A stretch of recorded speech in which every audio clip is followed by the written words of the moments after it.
Hi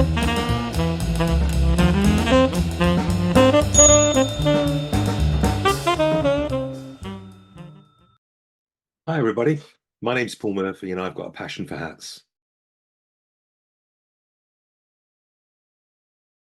I picked up this Borsalino hat that I've got here, which I put a picture on earlier on of how it arrived, which was really quite squashed, for £4.99, which is roughly what, $6, I don't know, something like that, on a internet auction site.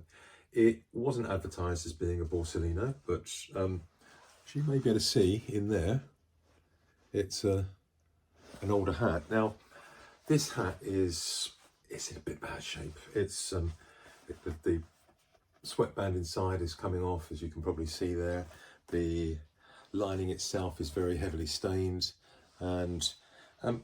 and it's quite a small size, along with the fact that it's all got staining around the gross grain here and everything. So I've taken a look at it and feel that the actual felt itself hasn't really had too much wear. I mean, yes, it's got stains and yes, it's got a few issues, but I'm thinking what I'm going to do is deconstruct this hat and see if I can stretch it to a much bigger shape that will be more attractive to people of today. As you know, going back in the 40s, 50s, 60s, men's hats were made for a smaller size because their heads were smaller. Now, you know, the norm is a sort of 57 through to about a 61, and this is probably on the edge of a 57. So I'm going to take off the ribbon. I'm going to take out the sweatband here and take out the inside, and then see how the hat looks from there.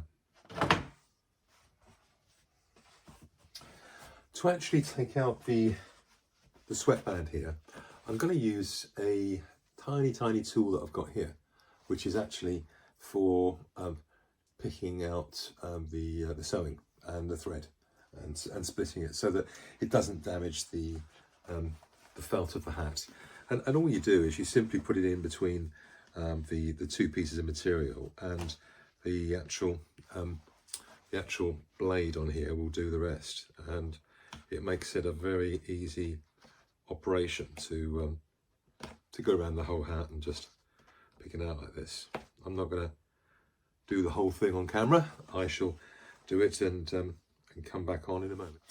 So I've now got the sweatband actually out of the hat, and you can see that there's some remnants of the thread in there, and also I will now unpick the stitching that holds in the stained lining. This is not something that you get to see very often, a deconstructed hat, so I thought I'd just show you very quickly what we've got here. We've got the bow and the grosgrain from round the crown of the hat. It's about a 38mm band, and you can see that it has definitely faded. One side is darker, that side's darker on the inside than that one, and I've ordered up some more new brown grosgrain for the hat. And here of course is the liner, which we've seen before. It does need a good soaking, which we'll give it overnight, and we'll see what happens with that. And interestingly, here's the sweatband itself, and it's really quite delicate. I'm going to clean it, and I'm going to treat the leather with some leather conditioner and see if I can put some moisture back into it, you know, give it a bit of a feed. I don't know if you can see, but there's the reed is here. Now the reed is the thing that goes round the outside of the sweatband here, and it gives the crown of the hat, where it meets the angle there, a bit of structure. So what I'm going to do, if I do manage to stretch this hat to a reasonable size, I'm going to have a bit of a gap, something like that, or maybe even more. So I'm going to cut a piece of sweatband from a new one that I've got, and actually slot it in there, so that yes, there'll effectively be two lines of stitching rather than one, but that enables me to make sure that the hat still keeps the provenance of having a sweatband that's in keeping with the hat when it first left the factory, It doesn't actually say Borsalino on the sweatband, it just says Union Club, which is clearly a brand for Borsalino. So I've taken all of the last bits of thread that there were around the edges here when removing the sweatband and the grosgrain. So now it's basically a shell, apart from the trim around the brim here, which it's a bit faded. I don't know whether to take it off and put a new one on or just leave it on. I'm going to leave it on for the process of cleaning. So now I'm going to put the hat onto the block and start giving it a brush and get some of the dirt out and see if I can get some of the colour back into it. So let's just give that a whirl. Get rid of some of this mess we've got here. Okay, now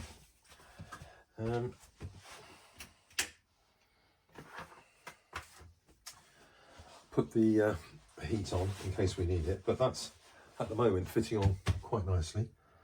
So I'm going to start by just giving it a good brush, probably with the stronger bristled side of this brush, just to see what comes out really.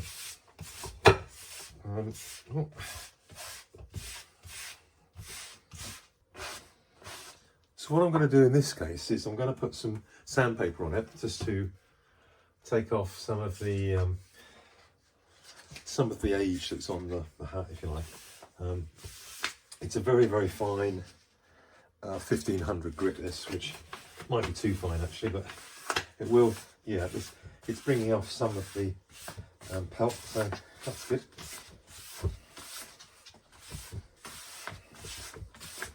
It just sort of cleans it up basically and really does freshen up the whole of the hat. Now, I'm not going to go too strong with it, just a little bit at a time, and then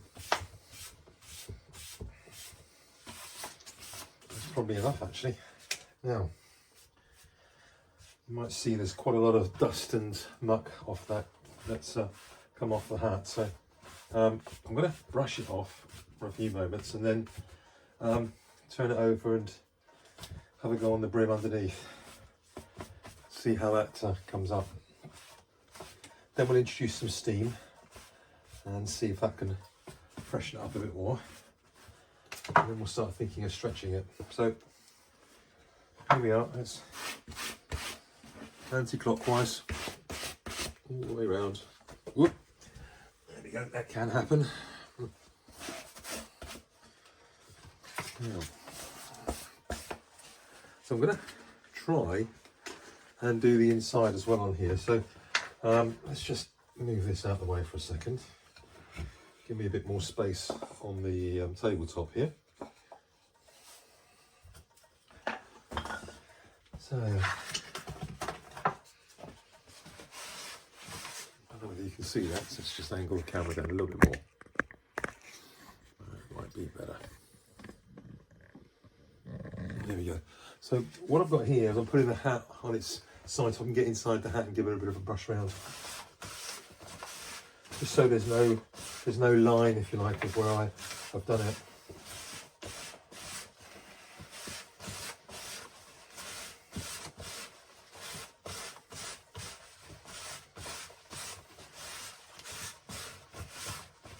There we go. That'll do. So we're going to give the hat a little bit of a steam and see if we can freshen it up a bit.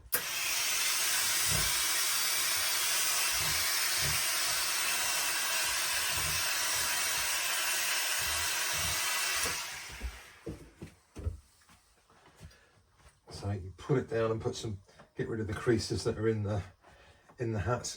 There we go. It's all coming down nicely. Yep. Probably can't see from there, but it has actually lost quite a lot of the lines that it had here, the creases. Okay, so now what we're going to do is put it onto the hat stretcher and see what size we can stretch it out to. Now we're on the hat stretcher and I'm going to give it some steam and then we can start turning the winder.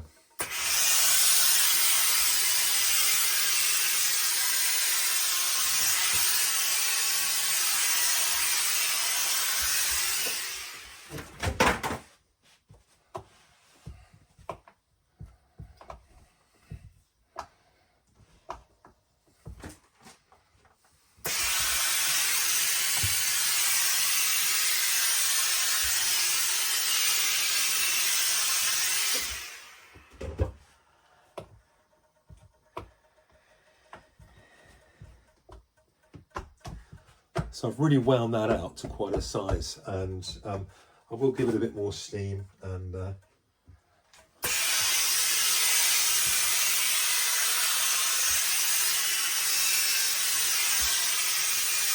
we are.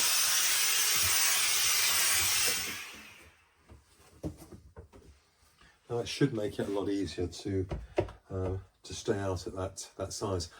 When it's cooled down a little bit, what I'll do is I'll take it out. I haven't got a hat block that size at the moment, so I'll stick up my other hat block, and then I'll iron the brim so that we can get a nice angle between the brim and the crown. So we'll see how that goes shortly. I'm addressing the state of the leather sweatband here, and I've taken out the wire that connects the two halves, which, as you can see, it's just a half wire going around in between.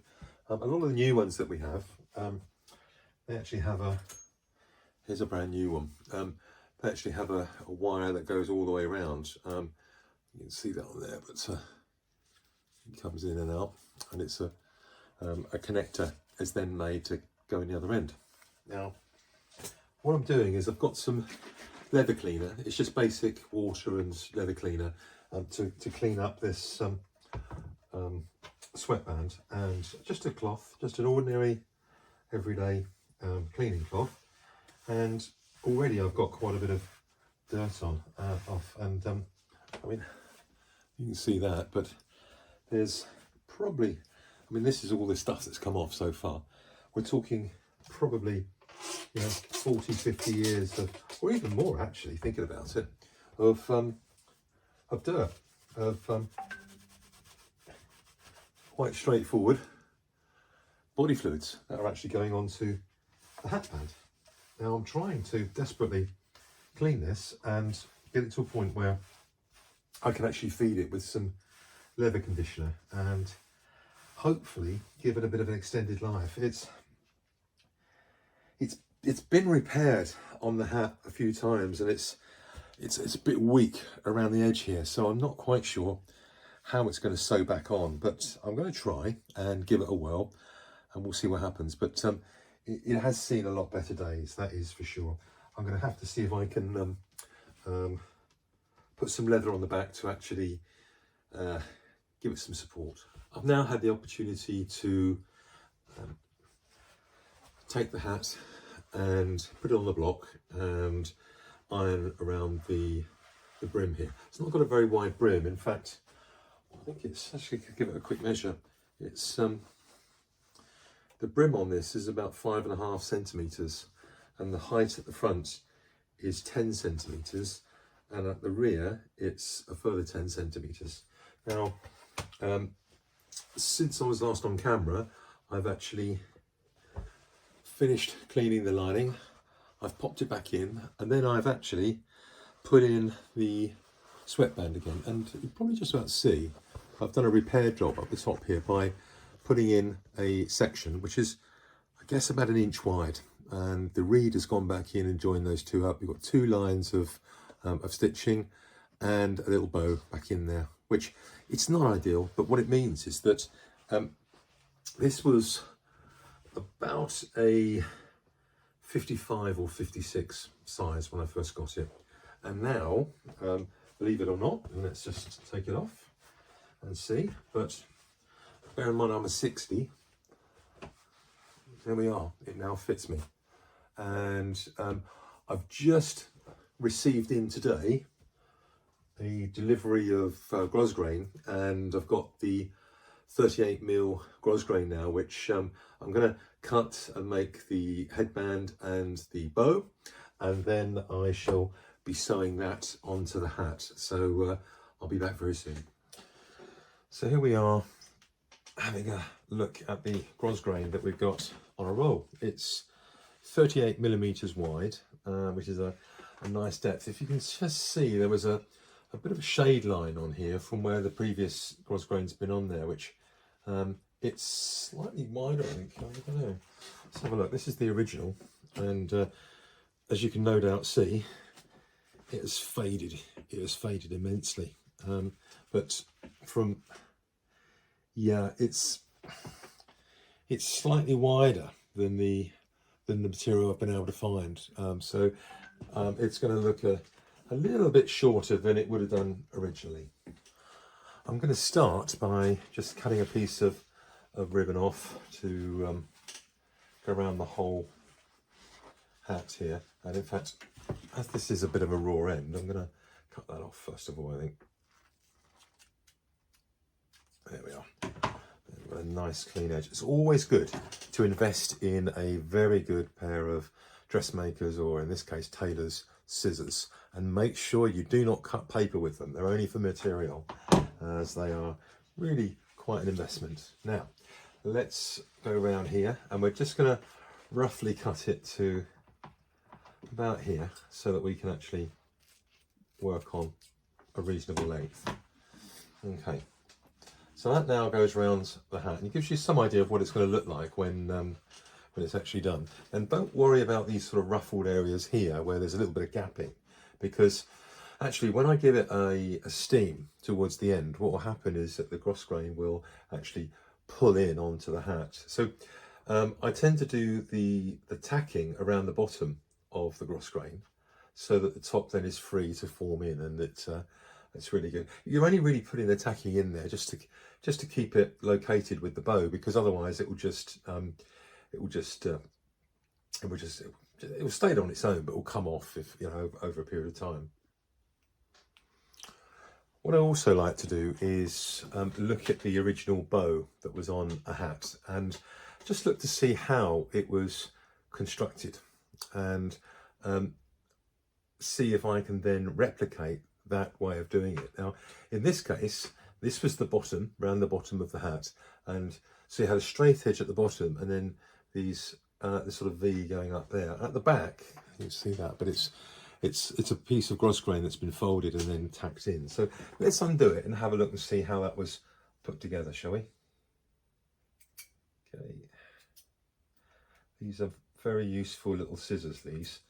Very sharp and very good at being able to undo the stitching. But this stitching's probably been here for 50 odd years, and the Italian person that put this in here was probably not expecting that the hat would last that long, I don't suppose. So that's interesting. So what's happened here is that we've got the piece of ribbon has been elongated, folded into the center, and this side folded into center and then tacked in there. So that's what I'm going to do to try and replicate this. Let's just take this last little bit off, and there we go. We're coming. There we go. Now this piece that goes around is clearly some grosgrain that's been folded over and probably ironed, to be honest, to keep that in there. So I'll do that as well. So now I've made the little bow, as you can see here. It's more or less the same size as the other one. And I'm going to now move on to making the hat band fit, and then putting the two together. And now I've got to a point where I've actually sewn on the bow and the headband, and you can probably see there's a bit of a gap at the top here. So what I've done is I've got the steamer on over there, and we're going to steam the grosgrain in a few moments, and you'll see that it will shrink back into the hat. So I'm going to give the hat a bit of a steam around the grosgrain now, so hopefully it will shrink it in.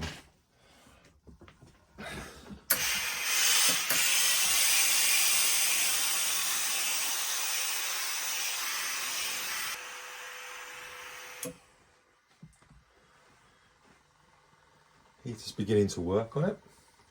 There we go.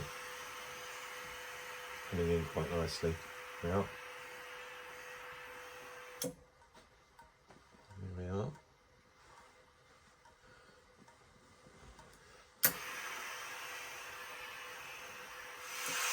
Okay.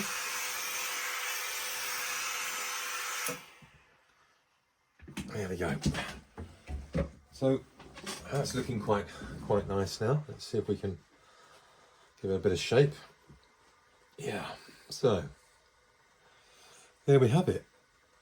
Now, as luck would have it, I've actually got another Borsalino of a similar style, and it's got a bit more snap in it, so I might need to put a little bit more starch or something on this one. But this is a really top-end Nutria hat, so it's slightly different material than this one, but very similar in style. And I think you'll probably agree that my $4.99 hat has turned out quite well.